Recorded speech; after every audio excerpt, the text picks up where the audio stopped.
Hi friends, എല്ലാവർക്കും great eagle tech go charting 5 paisa powered by Mallu market profile pre market റിപ്പോർട്ടിലേക്ക് ഏവർക്കും സ്വാഗതം.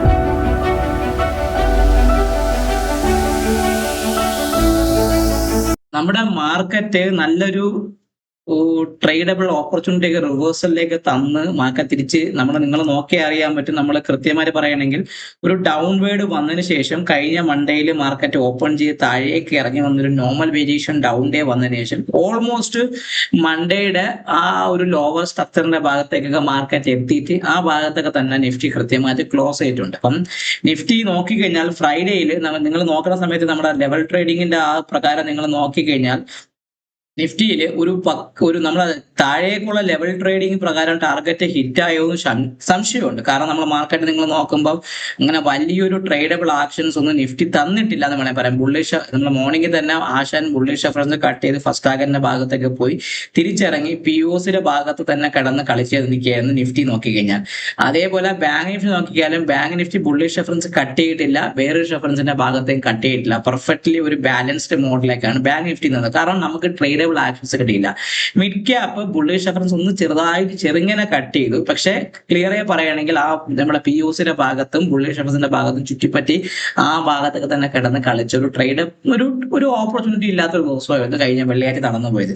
നിങ്ങൾ നോക്കി അറിയാൻ പറ്റും, വെള്ളിയാഴ്ച നമ്മുടെ നിഫ്റ്റി ഹയർ സൈഡ് ബ്രേക്ക് ചെയ്യാൻ ശ്രമിച്ചു. ഫെയിലിയർ ആയിട്ട് മാർക്കറ്റ് ഒരു ഫെയിൽഡ് ഓപ്ഷൻ തന്നു, ഒരു ട്രെൻഡ് ചേഞ്ച് തന്നു. നിഫ്റ്റി ഒരു ട്രെൻഡ് ചേഞ്ച് തന്ന ഒരു ന്യൂട്രൽ എക്സ്ട്രീം ഡൗൺ ആയിട്ടാണ് മാർക്കറ്റ് ക്ലോസ് ആയിരിക്കുന്നത്. വ്യാഴാഴ്ചത്തെ സിംഗിൾ പ്രിന്റിന്റെ ഭാഗത്ത്, ഈ പീരീഡിലെ സിംഗിൾ പ്രിന്റിന്റെ ഭാഗത്ത് ലോവർ ലെവൽ ഒരു ബൈയിങ് ആക്ഷൻ കണ്ടു. പക്ഷെ അത് എത്രത്തോളം ഹോൾഡ് ചെയ്യുമെന്ന് അറിയാൻ പറ്റില്ല. കാരണം ഇന്നലെയും മെനങ്ങാന്നൊക്കെ രാത്രി വരുന്ന ന്യൂസുകൾ എന്താ പറയുന്നത്, ഇസ്രായേലും ട്രംപും വീണ്ടും ഇറാനുമായിട്ടുള്ള യുദ്ധം സ്റ്റാർട്ട് ചെയ്യാൻ പോകുന്നു എന്നുള്ള ആ ഒരു സംസാരമൊക്കെ മാർക്കറ്റിൽ വരുന്നത് കൊണ്ട് അത് പൊതുവേ എങ്ങനെ നാളെ മാർക്കറ്റിനെ ബാധിക്കും, ഗ്യാപ് ഡൗണിൽ മാർക്കറ്റ് ഓപ്പൺ ചെയ്യുമോ, അത് എങ്ങനെ ഓപ്പൺ ചെയ്യുമെന്ന് എനിക്കൊന്നും പറയാൻ പറ്റില്ല. ഈ ചുരുക്കി പറഞ്ഞാൽ ഞാൻ ഈ നിൽക്കുന്ന സമയത്ത് നിങ്ങൾ നോക്കി അറിയാൻ പറ്റും, നിഫ്റ്റി ഓൾമോസ്റ്റ് ക്ലോസ് ചെയ്ത് നിൽക്കുന്ന 23,769 ഭാഗത്തൊക്കെയാണ് മാർക്കറ്റ് ക്ലോസ് ചെയ്ത്. നിഫ്റ്റി രാത്രി ക്ലോസ് ചെയ്ത് നിൽക്കുന്നത് 769 ഭാഗത്ത്. നമ്മളെ മാർക്കറ്റ് 644 ഭാഗത്തേക്ക് ക്ലോസ് ചെയ്തിരുന്നു ഫ്യൂച്ചർ. സോ ഒരു 130 പോയിന്റോളം പ്ലസിലൊക്കെയാണ് നിഫ്റ്റി ക്ലോസ് ചെയ്തിരിക്കുന്നത്. ഇത് നാളെ മാർക്കറ്റ് എങ്ങനെ വരും ഒരു പിടിയില്ല. സോ ടെക്സ്ചർ പ്രകാരം പറയുകയാണെങ്കിൽ നിഫ്റ്റി ഒരു ന്യൂട്രൽ എക്സ്ട്രീം ഡൗൺ ആയിട്ട് ഒരു ഫെയിൽഡ് ഓപ്ഷൻ ഹയർ സൈഡിൽ വന്നു. അപ്പൊ നിഫ്റ്റിയെ സംബന്ധിച്ച് പറയുകയാണെങ്കിൽ നിഫ്റ്റിയുടെ ഇന്നലെ വന്ന ഈ ഹൈ 23,839.3, അതായത് 23,040 വന്ന ഒരു ഫെയിൽഡ് ഓപ്ഷൻ മാർക്കറ്റില്. അത് പ്രകാരം ട്രെൻഡ് ചേഞ്ച് മാർക്കറ്റ് അതിനുണ്ട്. ഇനി ഫ്രഷ് മൊമെന്റം 23,840 മുകളിൽ മാർക്കറ്റ് സസ്റ്റെയിൻ ചെയ്യുന്നുണ്ടെങ്കിൽ 24,000 അതിന് മുകളിലോട്ടും പോകാനുള്ള ചാൻസ് നിഫ്റ്റിയെ സംബന്ധിച്ച് വളരെയധികം കൂടുതലാണ്. സോ നമ്മുടെ POS നിൽക്കുന്ന 23,739 ഭാഗത്തേക്ക് POS വന്നു. ഞാൻ POS ചെറുങ്ങനെ അങ്ങ് മാറ്റി കൊടുത്തു, അത് മാത്രമേ ഉള്ളൂ. ഇനി എനിക്ക് ബെയറിഷ് റെഫറൻസ് എന്ന് പറയുമ്പം 23,526 അല്ലെങ്കിൽ 23,590 താഴെ മാത്രമേ ഞാൻ സെല്ലിങ് നിർത്തണേ. ഇന്നലെ കഴിഞ്ഞ വ്യാഴാഴ്ചത്തെ സിംഗിൾ പ്രിന്റ് 23,590 താഴെ മാത്രമേ സെല്ലിംഗ് എടുക്കുന്നുള്ളൂ. ഫസ്റ്റ് ടാർഗറ്റ് ഇന്നലെ കഴിഞ്ഞ വ്യാഴാഴ്ച വാല്യൂ ഏരിയ ലോ ആയ 23,527 ഭാഗത്തേക്ക് വരും. എത്രയാണ്? 23,527 ഭാഗത്തേക്ക് വരും. അതാണ് ഫസ്റ്റ് ടാർഗറ്റ് എന്ന് പറയുന്നത്. സെക്കൻഡ് ടാർഗറ്റ് 23,484 എന്ന് പറഞ്ഞാൽ കഴിഞ്ഞ ബുധനാഴ്ചത്തെ POS 23,484 ഭാഗത്തേക്ക് വരും. സെക്കൻഡ് ടാർഗറ്റ് ആ ഭാഗത്തേക്കാണുള്ളത്. തേർഡ് ടാർഗറ്റ് എന്ന് പറഞ്ഞാൽ 23,400 ഭാഗത്ത്, 23,400 എന്ന് പറഞ്ഞാൽ ആ ബുധനാഴ്ചത്തെ വാല്യൂ ഏരിയ ലോ ആയ 23,400 ഭാഗത്തേക്ക് വരും. ചുരുക്കി പറഞ്ഞാൽ 590 പൊട്ടുകയാണെങ്കിൽ മാത്രം മാർക്കറ്റ് മുകളിലോട്ട് താഴേക്ക് വരാനുള്ള ചാൻസ് ഉണ്ട്. അത് താഴേക്ക് വന്ന് നമുക്ക് എങ്ങോട്ട് വരാം, ഈ വാല്യൂ ഏരിയ ലോയും അതിന് താഴെ ഈ വാല്യൂ ലോയുടെ ഭാഗത്തേക്ക് മാർക്കറ്റ് വരാനുള്ള ചാൻസ് വളരെയധികം മാർക്കറ്റിൽ കൂടുതലാണ്. സോ ഇനി ബൈയിങ് എന്ന് പറയുമ്പോൾ ഞാൻ എടുക്കുന്ന 23,840 മുകളിൽ, ഞാൻ പറഞ്ഞു 23,840 മുകളിൽ മാത്രമേ ഞാനൊരു ബൈയിങ് മൂവ്മെന്റ് എടുക്കുന്നുള്ളൂ. ആ ബൈയിങ് എങ്ങോട്ട് പോകും? ഫസ്റ്റ് ടാർഗറ്റ് 23,900 ഭാഗത്തേക്ക്. എത്രയാണ്? 23,900, 23,900 ഭാഗത്തേക്ക് ഫസ്റ്റ് ടാർഗറ്റ് ഉണ്ട്. അതിന് മുകളിൽ നിൽക്കുമ്പോൾ 23,967, എത്രയാണ്? 23,967, 23,967, 23,967 ഭാഗത്തേക്കും.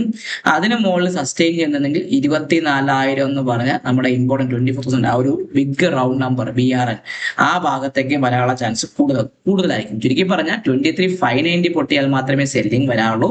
ഇല്ല 23,840 പൊട്ടുകയാണെങ്കിൽ മാർക്കറ്റ് എങ്ങോട്ട് പോയി 23,900, 23,967, 24,000 ഭാഗത്തേക്ക് മാർക്കറ്റ് പോകാനുള്ള ചാൻസ് വളരെയധികം മാർക്കറ്റിൽ കൂടുതലാണ്. അല്ലെങ്കിൽ നിഫ്റ്റിയെ കുറിച്ച് പറയാനുള്ള ഒരു open option neutral extreme down ആയിട്ടാണ് മാർക്കറ്റ് ക്ലോസ് ചെയ്തിരിക്കുന്നത്. ഇനി നമുക്ക് നോക്കേണ്ട ബാങ്ക് നിഫ്റ്റി.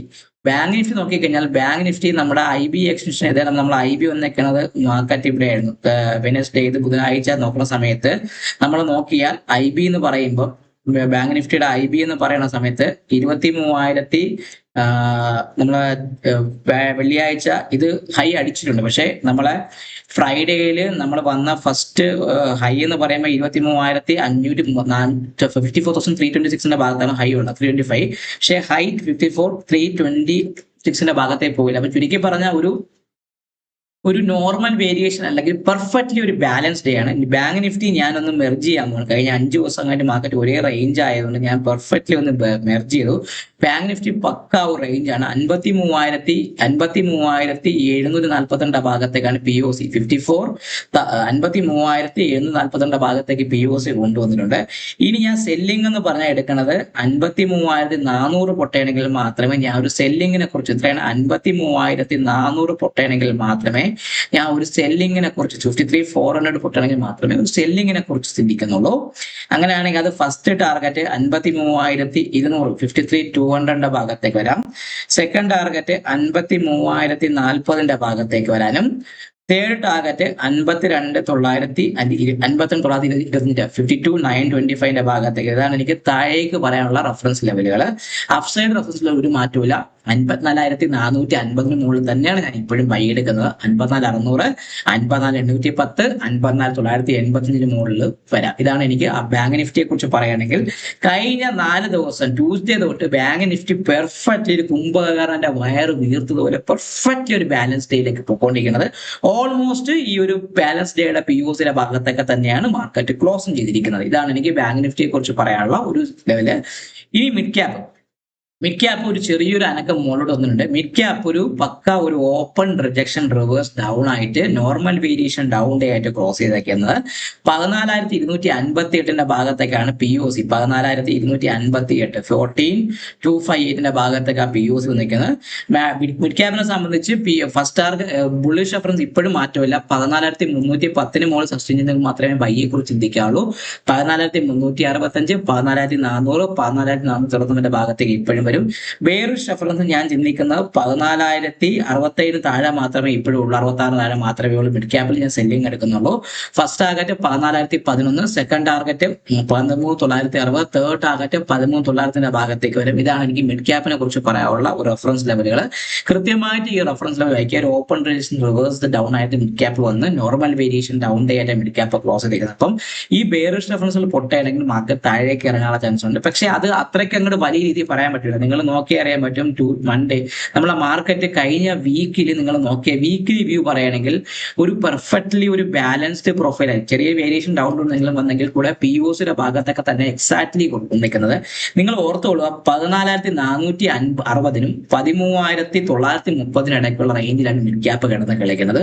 സോ ഒരു വീക്കിലി സ്ട്രക്ചറിൽ ഞാൻ പറയുകയാണെങ്കിൽ 13,930 പൊട്ടുകയാണെങ്കിൽ മാത്രം ഒരു ഹെവി സെല്ലിംഗ് വരാനും ഇല്ല. 14,465 പൊട്ടയാണെങ്കിൽ മോൾ സൈഡിലേക്ക് ഒരു ഹെവി അപ്വേർഡ് മൂവ്മെന്റ് മാർക്കറ്റിൽ വരാനുള്ള ചാൻസ് കൂടുതലായിരിക്കും. ഇതാണ് എനിക്ക് പൊതുവേ പറയാനുള്ള മാർക്കറ്റ് സ്ട്രക്ചർ വെച്ച് പറയാനുള്ള ഒരു വീക്കിലി വ്യൂ എന്ന് പറയുന്നത്. ബാങ്ക് നിഫ്റ്റി നോക്കിക്കഴിഞ്ഞാൽ ബാങ്ക് നിഫ്റ്റി ഓൾമോസ്റ്റ് പെർഫെക്റ്റ്ലി ഒരു നോർമൽ വേരിയേഷൻ ഡൗൺ ആണെങ്കിൽ കൂടെ POCയുടെ ഭാഗത്തൊക്കെ തന്നെ ക്ലോസ് ചെയ്തു. ബാങ്ക് നിഫ്റ്റിയിൽ 54,500 മുകളിൽ മാത്രമേ ഞാൻ ഒരു ബൈ എടുക്കുന്നുള്ളൂ. ആ ബൈ എങ്ങോട്ട് പോവാം? ഈ 55,390 എന്ന് പറഞ്ഞാൽ ഈ POCയുടെ ഭാഗത്തേക്ക് പോവാം. ഇല്ല 54,400 പൊട്ടയാണെങ്കിൽ ഞാൻ ഒരു സെല്ലിങ്ങിനെ കുറിച്ച് ചിന്തിക്കും. ആ സെല്ലിംഗ് എന്ന് പറഞ്ഞാൽ ബാങ്ക് നിഫ്റ്റി എങ്ങോട്ട് കൊണ്ടുപോകും? 52,900 ഭാഗത്തേക്കും അതിന് താഴെ ഈ POC ആയ 52,600 ഭാഗത്തേക്കും വരാനുള്ള ചാൻസ് ബാങ്ക് നിഫ്റ്റിക്ക് വളരെയധികം കൂടുതലാണ്. എനിക്ക് ബാങ്ക് നിഫ്റ്റിയുടെ ഒരു വീക്കിലി സ്ട്രക്ചറിൽ പറയാനുള്ളത്. നിഫ്റ്റി നോക്കിയാലും ബാങ്ക് നിഫ്റ്റി മിഡ് ക്യാപ്പും ക്ലോസ് ചെയ്ത് ഏകദേശം ഒരു വാല്യൂലേക്ക് തന്നെ ക്ലോസ് ചെയ്ത്. നിഫ്റ്റിയെ സംബന്ധിച്ച് പറയുകയാണെങ്കിൽ 23,840 മുകളിൽ മാത്രമേ ആ ബൈ എടുക്കാവുള്ളൂ. ആ ബൈ നമുക്ക് വേണമെങ്കിൽ ഇത് 23,984 ഭാഗത്തേക്കും അതിന് മുകളിൽ സസ്റ്റെയിൻ ചെയ്തിട്ടുണ്ടെങ്കിൽ 24,200 എന്ന് പറഞ്ഞാൽ കഴിഞ്ഞ വീക്കിന്റെ POC ഉണ്ടല്ലോ, ഈ POCയുടെ ഭാഗത്തേക്കും വരാം. ഇനി 23,500 താഴെ നിൽക്കുകയാണെങ്കിൽ അവൻ താഴേക്ക് ഇറങ്ങി 23,400 ഭാഗത്തേക്ക് വരാം. 23,400 മാർക്കറ്റ് പൊട്ടണമെങ്കിൽ മാത്രമേ ഒരു സെല്ലിംഗ് ഫിഗർ വന്ന് മിഡ് ക്യാപ്പിൽ എങ്ങോട്ട് ബാങ്ക് നിഫ്റ്റിക്ക് ഇങ്ങോട്ട് പോകാം. ഈ ഒരു സിംഗിൾ പ്രിന്റ് ഒക്കെ ഫിൽ ചെയ്യാനും ഈ വാല്യൂയുടെ ലോയ്ക്ക് ഭാഗത്തേക്ക് വരാനുള്ള ചാൻസും കൂടുതലായിട്ട് ഞാൻ കാണുന്നുണ്ട്. അപ്പൊ ചുരുക്കി പറഞ്ഞാൽ ഈ കഴിഞ്ഞു പോയ ലോവർ ലെവൽ 23,400 നിഫ്റ്റിയെ സംബന്ധിച്ചും 13,930 ബാങ്ക് മിഡ് ക്യാപ്പിനെ സംബന്ധിച്ചും 53,400 ബാങ്ക് നിഫ്റ്റിയെ സംബന്ധിച്ച് ഒരു ബെയറിഷ് റെഫറൻസ് വീക്ക്ലി ബേസിസിൽ വരും. അത് പൊട്ടിയാൽ മാത്രമേ സെല്ലിംഗ് വരാവുള്ളൂ. 54,500 മുകളിൽ ബാങ്ക് നിഫ്റ്റിക്കും 14,450 മുകളിൽ മിഡ് ക്യാപ്പിനും നിഫ്റ്റിക്ക് 23,840 മുകളിൽ നിൽക്കുകയാണെങ്കിൽ മാത്രമേ ആ മൊമെന്റം അപ്പോഴ് പോകാൻ പറ്റുള്ളൂ. ഇല്ല എങ്കിൽ ഒരു സ്ട്രക്ചർ ഇങ്ങനെ ഒരു ബാലൻസ് തരാനുള്ള ചാൻസ് ആയിരിക്കും മാർക്കറ്റിൽ കൂടുതലായിട്ട് കാണുന്നത്. സോ ഇതൊരു വീക്ക്ലി വ്യൂ ആണ്. സോ കൃത്യമായിട്ട് ലെവൽ മാർക്ക് ചെയ്ത് ട്രേഡ് ചെയ്യാൻ വേണ്ടി മാക്സിമം ശ്രമിക്കുക. Happy trading to all my trading friends and happy weekend to all my trading friends. Take care and bye by.